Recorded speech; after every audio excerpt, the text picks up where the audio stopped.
서울 광진구 헌팅 포차와 관련한 확진자가 모두 45명으로 늘었습니다. 서울 지역 곳곳에서 산발적인 집단 감염 사례가 늘고 있습니다. 현장에 취재 기자가 나가 있습니다. 박희재 기자. 네, 저는 서울 광진구 포차거리에 나와 있습니다.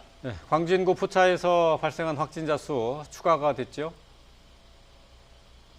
네, 그렇습니다. 제 뒤로 보이는 건물 2층과 3층이 최근 집단 감염이 발생한 이른바 헌팅 포차 업소입니다. 어제 저녁 6시 기준으로 관련 확진자는 모두 45명이 됐습니다. 지난달 29일에 이곳을 방문한 손님 한 명이 처음 확진 판정을 받은 이후로 닷새 만에 늘어난 건데요. 이용자들이 이런 포차형 술집을 인근에서 최소 3곳 이상 방문한 것으로 드러나면서 확진자 수는 더 늘어날 수 있습니다. 방역당국이 역학조사를 해보니 이용자들이 2층과 3층을 수시로 오가면서 이 춤을 추거나 술을 마셨고 당시 마스크 착용 상태도 불량이었던 것으로 파악됐습니다. 이곳 포차는 현재 집합금지가 내려진 유사 유흥시설에 해당하지만 지난해 8월부터 일반 음식점으로 업종을 변경해 영업이 이어진 것으로 드러났는데요.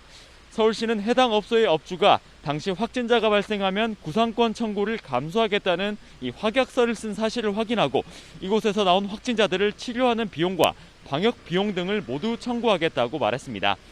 또 업소에서 마스크 착용 안내를 제대로 하지 않았다며 과태료를 부과하고 일반 음식점에서 춤을 추는 행위로 적발된 사항엔 영업정지 2개월을 처분할 방침입니다. 네, 이외에도 산발적인 집단 감염이 계속되고 있죠. 네, 서울 곳곳에서 다시 집단 감염이 발생하고 있습니다.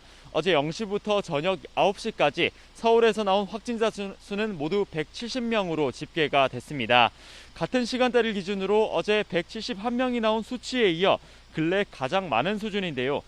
서울역 노숙인 쉼터와 관련한 확진자는 73명이 됐고 서울 성동구 한양대병원에선 관련 확진자가 모두 65명으로 파악됐습니다. 관악구에 있는 병원과 성북구에 있는 사우나에서 각각 관련 확진자는 17명입니다. 앞서 서울 남부교도소에서 수용자 9명이 확진돼 이 수용자와 직원 등 1,200여 명이 진단검사를 받아 모두 음성 판정을 받았다는 소식 전해드렸는데요. 이와 관련해 방역당국은 조만간 2차 전수검사를 진행한다는 방침입니다. 지금까지 서울 광진구 포차거리에서 YTN 박희재입니다.